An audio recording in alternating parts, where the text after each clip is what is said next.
मला वाटतं रोहित पवार एवढे मोठे नेते नाहीत की त्यांचं भाकीत किंवा त्यांचं वक्तव्य एवढं त्या ठिकाणी गांभीर्यानं घ्यावं किंवा त्याला काही तर्क असेल असं मला वाटत नाही। कालच देवेंद्र फडणवीस साहेबांनी स्पष्टपणे त्या ठिकाणी सांगितलेलं आहे की कुणाचेच आमदार घेण्याची आमची आवश्यकता नाही। त्याचबरोबर शिंदे साहेब असतील तर ते सहयोगी पक्ष आहेत, ते महायुती सोबत आहेत आणि ज्या गोष्टीचा स्वयंस्पष्ट अशा प्रकारचा खुलासा झाला आहे त्याच्यावर त्या ठिकाणी वाकड्या तिकड्या भाष्य करून चर्चेत राहण्याचा केविलवाना प्रयत्न रोहित पवार यांचा आहे। बाकी त्यांच्या वक्तव्याला गांभीर्याने घेण्याची अजिबात आवश्यकता नाही। केंद्राचा रिपोर्ट जो आहे तो आज सभागृहात सादर करणार असं त्यांचं म्हणणं आहे। केंद्राचा कोणता रिपोर्ट क्राईम रेशो नाही देऊ दे ना, त्यांना तो अधिकार आहे ना। विधिमंडळाच्या सभागृहात ज्या काही माहिती उपलब्ध असेल त्या आधारे त्यांना बोलण्याचा अधिकार आहे। पहिला रिपोर्ट काय त्यांनी नीट वाचावा, फक्त मीडियात बातमी यावी एवढ्यापुरता रिपोर्ट दाखवू नये। अनिल परब यांनी ज्या पद्धतीने विधान केलं काल आडोत्री मंत्री म्हणून उदय सामंत यांचा उल्लेख केला, सभागृहाच्या भाषेमध्ये अशा पद्धतीची भाषा वापरणं कसं पाहताय? मी सभागृहात होतो, मी त्याच क्षणी तात्काळ आक्षेप घेतला की एका जबाबदार मंत्र्याला किंवा कोणत्याही मंत्र्याला अशा प्रकारे उल्लेख करणं चुकीचं आहे।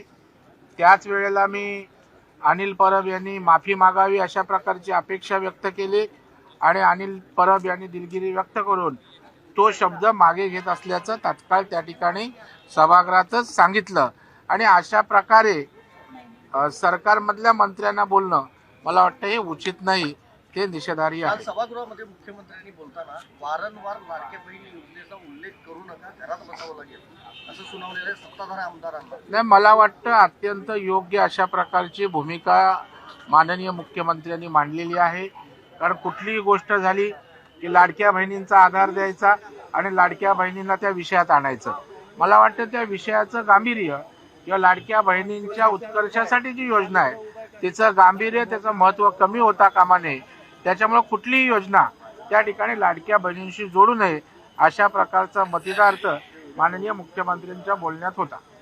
सर, एका ठिकाणी विरोधक जे आहेत ते दुबार मतदारांचा आरोप सत्ताधाऱ्यांवरती करतायत, मात्र सत्तेमधलेच नेते जे आहेत तर ते सत्तेमधल्याच आमदारांवरती आरोप करतायत की रावसाहेब दानवे असं म्हणाले की अब्दुल सत्तार हे बोगस मतांमुळे निवडून आलेले आहेत, विरोधकांना इथं पोलीस दिलं नाही। मला वाटतं दुबार किंवा चुकीच्या गोष्टी कोण बोलते याला महत्त्व नाही। विरोधी बोलत असतील तरी चुकीची गोष्ट चुकीची आहे, सत्ताधारी बोलत असतील तरी चुकीचे आहे, सत्ताधारी पक्षातला एक गट दुसऱ्याला बोलत असेल तेही चुकीचं आहे।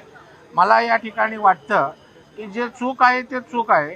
दुबार मतदान त्या ठिकाणी चुकीचंच आहे आणि ते नष्ट करण्यासाठी किंवा ते सुरळीत करण्यासाठी सिंगल मतदान राहण्यासाठी निवडणूक आयोग आहे।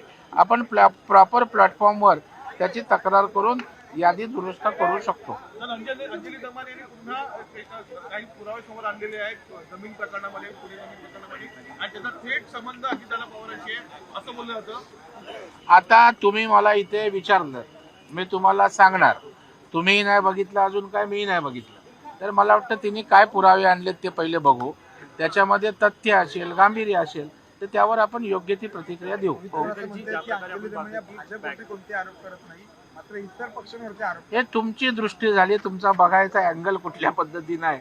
त्या प्रसंगी भाजपवर पण अनेकदा अंजली दमानी यांनी त्या ठिकाणी टीका केलेली आहे। पैशांच्या बॅगांच्या बॅगा सापडत आहेत आणि आजही तशाच प्रकारचे काही अधिकारी पीडब्ल्यूडी विभागातील वारंवार व्हिडिओ समोर आणलेले आहेत, कसं पाहताय? मला वाटतं अजून त्या ठिकाणी जे काही पैशाच्या बॅगेचं अलिबागच्या झालं ते अजून प्रूव्ह झालेलं नाही आहे। पहिलं ती बॅग होती का, पैसे होते का, कोणाचे पैसे होते हे सिद्ध व्हायचं आहे। आणि आता आपण म्हणताय त्याप्रमाणे देशपांडे आणलं असेल तर याची पोलीस दखल घेईल, डिपार्टमेंट दखल घेईल आणि योग्य ती कारवाई त्या ठिकाणी होईल। ओके।